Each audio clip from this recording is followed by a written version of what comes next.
Good evening and welcome back to Answers on Eschatology.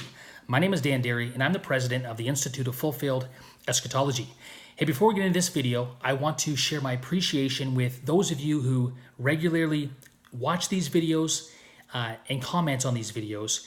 And I just appreciate your time that you invest into watching these and the interest that you've taken in covenant eschatology. I'm just glad that we can learn and grow together. And I hope that you will continue to be a part of these and to be with me as we learn and study in God's Word together. So let's jump into Matthew 24, verse 36, and I want to share some thoughts on the day and the hour, okay? Now, it is a common futurist objection to look at Matthew 24, 36 and say, hey, look, Jesus said no one knows that day or the hour.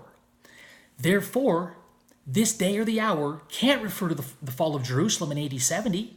It can't refer to the end of the age because everybody knew what day and what hour Jerusalem would fall. Well, we're going to show you from the text itself that Jesus nor his disciples nor any apostles knew at that time nor would know the day or the hour that Jerusalem would fall, or the day and the hour that they were to flee Jerusalem prior to its destruction.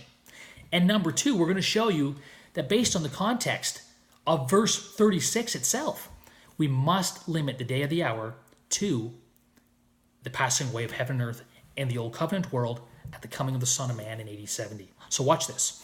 Matthew 24, verse 35 to 37. Let's start here.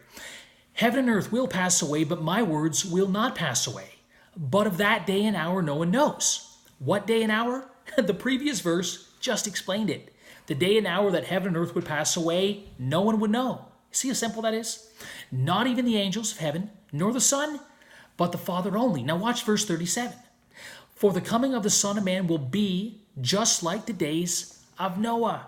So this day and hour that no one would know, not the angels, not the Son, only the Father, would be the day and hour of the passing away of heaven and earth at the coming of the Son of Man. You see how the context totally identifies what day and hour Jesus is talking about. It's the day and hour of the end of the old covenant age, Matthew 24, verse 3. It's the day and hour that the Son of Man will come in the clouds of heaven at the sound of the great trumpet. It's the day and hour that the old covenant world, i.e. heaven and earth, would be destroyed and pass away. It's that day and hour that no one knew, not the Son, not even the angels, but the Father only. Like I said, some people will say, well, that can't be, Dan. That's impossible because everybody knew when Jerusalem would be destroyed. Well, I'm not sure how people come to that conclusion, but the text says otherwise. Go with me to Matthew 24, verse 15. Let's read verses 15 through 19, and we're going to see that Jesus nor his disciples did know nor would know when Jerusalem would fall. Matthew 24, 15.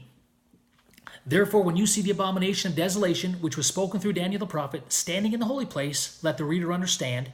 Then let those who are in Judea must flee to the mountains.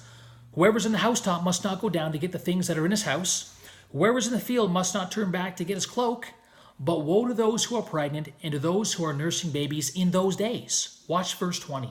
But pray that your flight will not be in the winter, nor on a Sabbath. Jesus tells his disciples to pray that their flight would not be on the Sabbath or in the winter. Now ask yourself this question. If Jesus knew, or if his disciples knew, or would know when their flight would be out of Jerusalem, why were they to pray that it wouldn't be in the winter or wouldn't be on a Sabbath? Why would they pray that it wouldn't be on a certain time if they knew exactly the day and the hour when it would be? You see, it's because they didn't know the day or the hour. They were to pray that it wouldn't be in the winter. That would be a difficult journey through the mountains in Jerusalem in the winter. They were to pray it wouldn't be on a Sabbath because Mosaic rituals and tradition would hinder Christian Jews from traveling on a Sabbath. They were to pray that it wouldn't be at these specific times, the day or the hour, because they didn't know what day or hour their flight would be. And by implication, they didn't know what day or hour the fall of Jerusalem would be either. Now watch this. Concerning the language of day and hour, notice they were to pray it wouldn't be in the winter. That's the season. That's the time in general. They didn't know what season it would be take place at. They were to pray it wouldn't be on the Sabbath.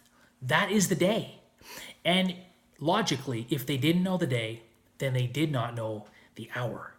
Thus, in Matthew 24, we have specific, definitive evidence that Jesus at that time and his disciples did not know, and they would not know the day or the hour they were to flee Jerusalem, and they did not know the day or the hour that Jerusalem would fall.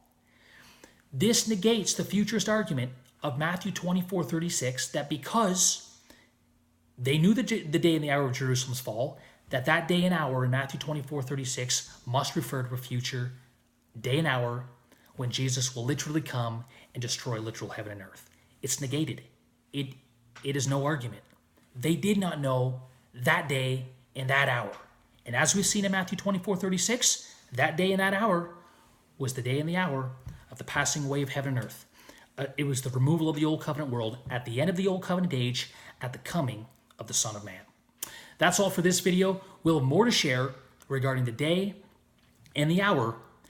And based on the giving of the Spirit after Pentecost, we'll see that although the disciples didn't know the day or the hour, they could know when that day and hour was near through the inspiration and the direction of the Spirit of truth, who was sent to guide them into all truth and show them things to come. We'll pick that up next time on Answers on Eschatology. Have a great night. We'll see you tomorrow. Bye for now.